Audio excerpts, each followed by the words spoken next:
Welcome back to my channel. Please like and subscribe. Let's get into it. Blue Bloods looking stupid. How dumb can you be after betraying Spence? Switching your loyalties in the middle of Crawford and Spence talks, you side with BLK Prime. And Crawford fights someone else, and you have the nerve to show your face at Errol's press conference and try to ask a question. Errol, check that fool at the door. To be honest, I used to like Blue Blood Sports TV.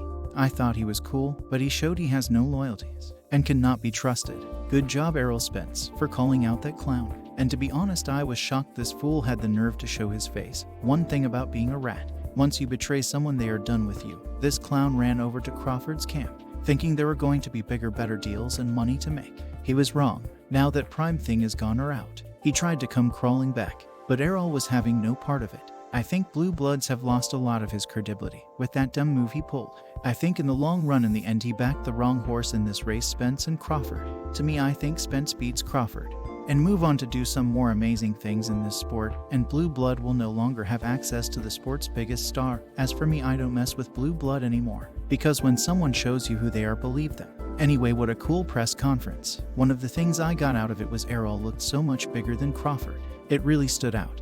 And Errol looked and acted like he normally does, cool, calm, and collective. To be honest, Crawford looked out of his element. He did not look comfortable out there, but that could just be me. Errol said something that really stuck with me. He said he hoped he did not break up Crawford's face too bad. And I had flashbacks of Ugas and Brooks. I don't know what's going to happen in the fight, but what I do know, if Crawford does not end this fight early, he will take a beating, win, lose, or draw.